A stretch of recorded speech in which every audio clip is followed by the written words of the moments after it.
Hello defence aspirant. आज की video में बताऊंगा कि पैरा रेजिमेंट में आपको जाने के लिए सिलेक्शन प्रोसेस क्या है। देखिए, दो टाइप की सिलेक्शन प्रोसेस होता है। एक होता है जब आप एआरओ में कोई भर्ती देते हो, देने के बाद आपको बुलाता है। दूसरा होता है कि आपको पैरा रेजिमेंट का डायरेक्ट रेजिमेंट सेंट्रल में भर्ती निकलता है, आप जाके वहाँ पर टेस्ट दे सकते हो। ठीक है, दो टाइप की वहाँ पर होता है।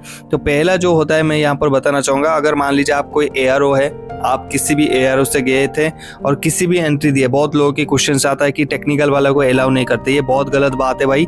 कोई ऐसा कुछ नहीं है। कोई भी, चाहे नर्सिंग असिस्टेंट हो, टेक्निकल हो, सिपाही फर्मा हो, अग्निवीर, जीडी हो, कोई भी पैरा रेजिमेंट में जा सकता है, वॉलेंटियर कर सकता है। ठीक है, ऐसा कुछ नहीं है। तो वहाँ पर पैरा रेजिमेंट में क्या नर्सिंग असिस्टेंट नहीं होते? कोई भी आप वॉलेंटियर कर सकते हैं, थ्रू एआरओ से आप कर सकते हैं। अग्निवीर भी कर सकता है, इसमें कोई डाउट नहीं। सिर्फ लड़कियाँ भी इसमें भी कर सकते हैं, लेकिन लड़कियाँ करते नहीं क्योंकि काफ़ी टफ ट्रेनिंग रहता है।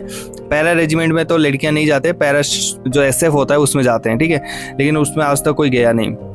यहाँ पर देखो, सिलेक्शन प्रोसेस ध्यान से समझना। यहाँ पर लिखा है कि 100% मार्क इन फिजिकल फिटनेस। आप देखो, अगर आपने किसी भी टेस्ट को दिया है, अग्निवीर, जीडी में मान लीजिए आपने भर्ती दिया है, किसी भी एआरओ से, आपकी फिजिकल में 100 में से 100 है, यानी आपने एक्सीलेंट ग्रुप में रनिंग मारा है और 10 बीम मारा है, यानी आपकी 100 में से 100 आ चुके हैं। और साथ में आपकी जो रिटिन हुआ था उसमें 50% मार्क है, यानी 50% मार्क समझ रहे हो। अगर 100 मार्क है फुल मार्क, उसमें 50, अगर 200 है तो उसमें 100, तो 50% अगर आपका मार्क है, तब आप क्या करते हैं, तो voluntary candidate will be subjected to additional test selection for para regiment. अगर यहाँ पर आपके इतने मार्क्स हैं तो वहाँ पर एआरओ में वैकेंसी आता है। पैरा रेजिमेंट खूब आपको भेजता है, कॉल लेटर पूछता है कि आपको पैरा रेजिमेंट ज्वाइन करना है कि नहीं। वो डिपेंड करता है, वो कैंडिडेट को, हर एक कैंडिडेट को देखता है। देखने के बाद अगर आपका ये 100% मार्क है फिजिकल में और 50% मार्क आपने टेस्ट में लिया है, तो उसके बाद आपको वहाँ पर पूछा जाता है कि हाँ, क्या आप पैरा एलिट पैरा रेजिमेंट में जाना चाहते हैं। तो उसके बाद क्या है, जैसे आप बोलते हैं कि हाँ मुझे जाना है, मैं जाना चाहता हूँ, तो उसके बाद वो ये बोलते हैं कि आपको पैरा ट्रेनिंग सेंटर में आना पड़ेगा और वहाँ पर आपको स्क्रीनिंग टेस्ट देना पड़ेगा। जो आपने दिया था वो तो ठीक है, वो आपकी जॉब बन गया। ये आपकी अग्निवीर में आप सिलेक्शन हो गए, या फिर टेक्निकल में सिलेक्शन हो गए, नर्सिंग में सिलेक्शन हो गए, जो भी आप लिए थे आप सिलेक्शन तो हो गए।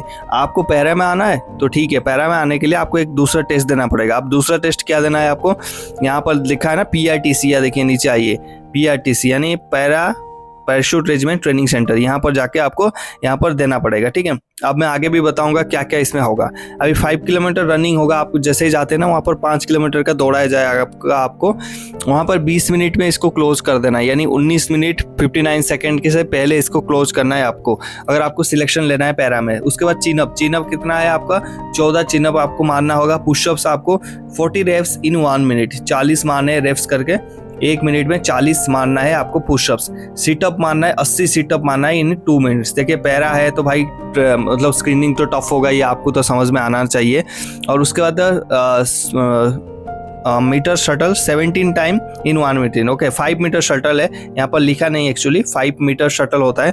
5 मीटर शटल होता है, जो जैसे देखिए यहाँ पर एक रहेगा, यहाँ पर रहेगा, यहाँ से जाना आना, यहाँ से जाना आना, जाना आना, जाना आना करके। इसमें जहाँ पर जैसे आपकी लेफ्ट पैर रहता है तो राइट जो हाथ है उसको टच करना होता है, और अगर राइट पैर है तो लेफ्ट हैंड को टच करना होता है। वो चीज़ें कभी बताओगे तो मैं बना दूंगा वीडियो। तो यहाँ पर ये आपकी टेस्ट है। ठीक है, 20 मिनट में 5 किलोमीटर, चिनअप 14, पुशअप्स 40, सीटअप्स 80 और 5 metre shuttle 17 time in 1 minute. 1 minute में 17 बार जाना आना को एक बार चलता है, तो 17 बार मतलब समझ रहे हो। मैं आपको और एक थोड़ा ब्रीफ कर देता हूँ। ये हो गया आपका लाइन, ये हो गया आपकी 5 मीटर शटल, 5 मीटर का हो गया। यहाँ से जाओगे, यहाँ टच करोगे, वापस आओगे, एक ऐसे करके 17 बार आपको ये करना चाहिए। ये करने के बाद ना आपकी पैर कांपता है। आप कभी ट्रेनिंग सेंटर में जाओगे, इसका भी टेस्ट होता है, जब आप PT टेस्ट होता है ना, ये भी 5 मीटर शटल रहता है, तो आपको पता चलेगा। तो यहाँ पर जैसे आप करते हो, अगर ये आपने क्लियर कर लिया, फिर आप पैरा रेजिमेंट में आप शामिल हो जाते हो। किसमें? Para regiment. I am not talking about parachute special force regiment. मैं पैरा एसएफ की बात बिल्कुल नहीं कर रहा हूँ, सिर्फ पैरा रेजिमेंट में शामिल होने की बात कर रहा हूँ। तो यहाँ से अगर आपने स्क्रीनिंग में पास कर लिया तो पैरा रेजिमेंट में आप शामिल हो जाओगे। अब आता है कि मान लीजिए आपको पैरा ने बुलाया था, ये स्क्रीनिंग आपने दिया, आप फेल हो गए, उसके बाद क्या होगा? क्या आपकी जॉब चली जाएगी? नहीं। मैंने बोला ना, आपका सिलेक्शन ऑलरेडी यहाँ पर हो चुका है। मेरिट लिस्ट में आपका नाम था, आपने 100% मार्क्स रखा था, फिजिकल में 50% या उसके अबव रखा था, रिटिन में आपके मेरिट लिस्ट में नाम था, इसलिए पैरा ने बुलाया था। यहाँ पर जैसे ही आप स्क्रीनिंग फेल हो जाते हो, जो पास हो गया वो पैरा यूनिट चला जाएगा, पैरा रेजिमेंट चला जाएगा। जो फेल हो जाएगा, फेल होने के बाद वो वापस भेज दिया जाएगा आपकी एआरओ में। एआरओ में एक यूनिट, एक ट्रेनिंग सेंटर आपको अलर्ट कर दिया जाएगा, फिर आप जाके उस ट्रेनिंग सेंटर में ट्रेनिंग करोगे, फिर उस हिसाब से आपकी पोस्टिंग हो जाएगा। तो बिल्कुल ये नहीं समझना कि आप जॉब चला जाएगा, यहाँ पर स्क्रीनिंग नहीं, ये एक एडिशनल है आपके लिए, वॉलंटियर है, ठीक है। अब आता है क्वेश्चन, मैंने पिछले वीडियो में भी बताया था कि जैसे पैरा रेजिमेंट में मैं सर चला जाता हूँ तो क्या मैं अग्निवीर से परमानेंट हो जाऊंगा, मेरे को कोई देना तो नहीं पड़ेगा, 25% 75% रहना नहीं पड़ेगा? जी बिल्कुल ये रहेगा, आपकी 75% वहाँ पर जैसे ही आपका 4 साल हो जाते हैं फिर 75% वहाँ से आउट हो जाएंगे और आपके 25% उसमें पैरा रेजिमेंट में बच जाएंगे। लेकिन इस दौरान अगर पैरा रेजिमेंट में रहते रहते अगर आप पैरा SF की कोर्स कर लेते हो, पैरा स्पेशल फोर्स की कोर्स कर लेते हो, जो 90 डेज और एक्स्ट्रा ट्रेनिंग होता है जहाँ पर प्रोबेशन बोलते हैं, तो वहाँ पर एक चीज़ फायदा हो जाएगा कि आप परमानेंट उसी दिन हो जाओगे जिस दिन आप स्पेशल फोर्स में चले जाओगे। स्पेशल फोर्स में एक बार जाने के बाद आप ये नहीं सोचना कि मेरे को वहाँ पर 75% में आना होगा, जरूरत होगा, टेस्ट होगा, कुछ नहीं होगा आपका, उसी दिन आप परमानेंट हो गए जिस दिन आप स्पेशल फोर्स में चले गए। तो ये फायदा है स्पेशल फोर्स में। और स्पेशल फोर्स ट्रेनिंग करना इतना सबकी बस की बात नहीं है।